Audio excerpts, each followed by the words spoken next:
MOBA games became an instant and unstoppable phenomenon. With the rise of League of Legends and later Dota 2, the genre didn't just explode, it reshaped the entire multiplayer landscape.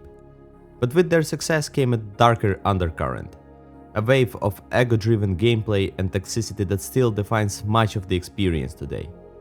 And it's kind of ironic, isn't it? These are the games that are built entirely around teamwork. 5 players coordinating their abilities, timing and strategy to outplay another 5. Yet somehow they manage to reward selfishness more than cooperation. Flashy plays, kill streaks, builds that are optimized for killing rather than helping your team. It's like the genre accidentally became a celebration of lone wolves in a format meant for packs. But today I want to talk to you about a different kind of MOBA. One that genuinely tried to do something else. Something better. I want to talk to you about Heroes of the Storm. Yeah, I know, Blizzard is not exactly the name that inspires confidence these days. From lawsuits to management disasters to slow erosion of community trust, they've made enough missteps for a whole another video. And yet, buried among the ruins of the recent failures, there is this game, and it's quite a gem, to be honest, one that didn't deserve the fate it got. Because Heroes of the Storm didn't just try to be different, it was quite different. In the ways that were smart, in the ways that respected the idea of actual honest-to-God teamwork, and in the ways that most other MOBAs still haven't caught up to. And yet, it failed. So today I wanted to take a look with you at what HOTS was and why it deserved better. Heroes of the Storm is quite a bit more than just another Dota game made by Blizzard, despite Blizzard not realizing this. When they announced Heroes, it wasn't just trying to jump on MOBA bandwagon, it was trying to fix what it saw as broken in the genre. The game asks a pretty simple but powerful question. What if the team-based game actually felt like it was based on a team? And the answer it gave was kind of brilliant. No individual gold farming, no last hitting, no items, no solo snowballing just because some dude is cracked on mechanics. Instead, the game shares experience across the entire team. You level up together, you fall behind together. You win as a group. It's a MOBA where playing support doesn't feel like a tax on your fun. No, being support in there doesn't mean you're under-leveled or under-geared, you're just as central to the action as everyone else. Everyone plays and everyone matters. And honestly, this whole mechanic is already enough to rethink what genre could be. But Heroes of the Storm went even further than that. It broke one of the most untouchable traditions in MOBAs, the map. In most other games in the genre, you're stuck on the same tired battlefield every single match. I'm tired, boss. I still remember that at some point League of Legends had another second map, but they deleted it for whatever reason. And you know, since you have only one map in most of those games, you have to learn that map like your life depends on it, because in a way it does. You miss a rotation, take a wrong jungle route or misplace a ward, and suddenly you are the reason why your team lost the game. And sure, maybe over time the colors change or new holiday skin covers the towers in snow, but the structure, the layout, they're identical, always. And to be honest, I always found it boring as hell. In Heroes of the Storm, battlegrounds change, a lot.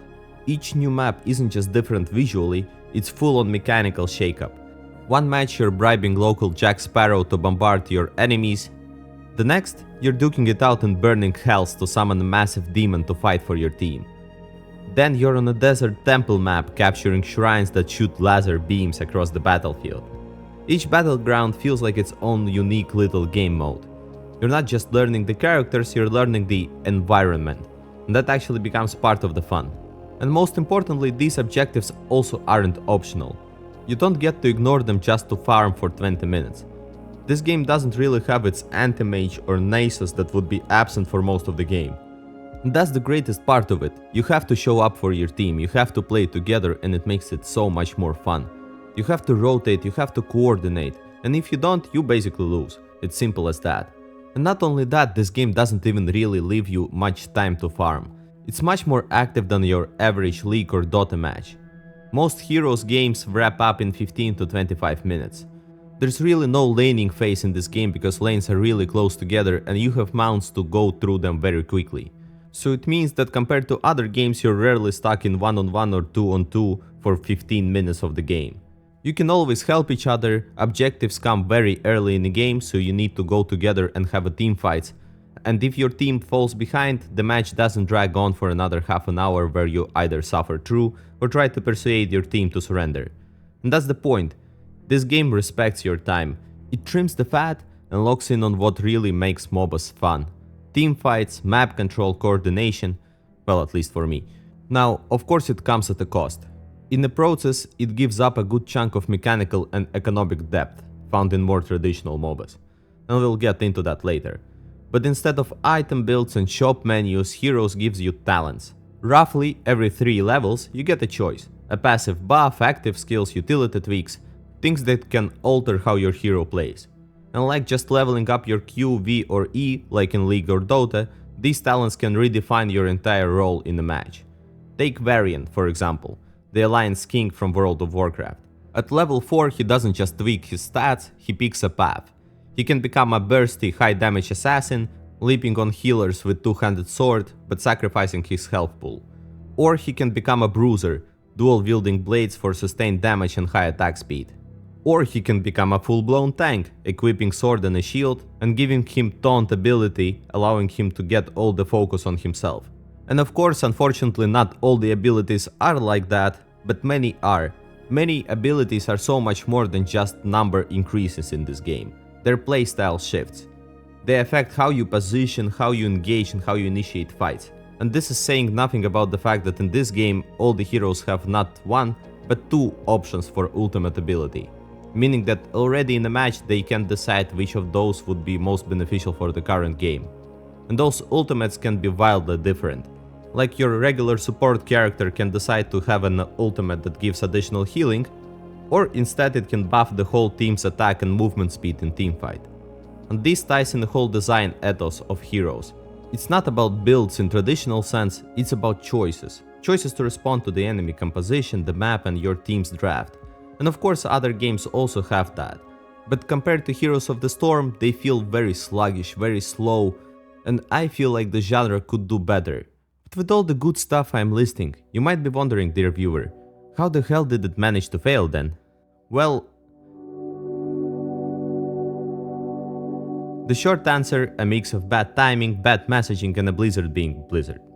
The longer answer, it's quite complicated. Heroes of the Storm was fighting an uphill battle from the start. Not just against League or Dota, but against the expectations of MOBA audience itself.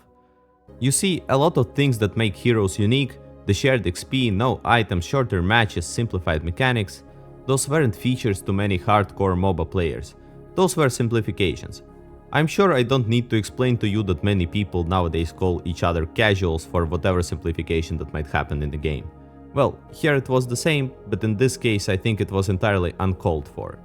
Of course, Heroes didn't feel the same as competitive game as Dota or League of Legends. It felt easier, maybe a bit shallower, more casual.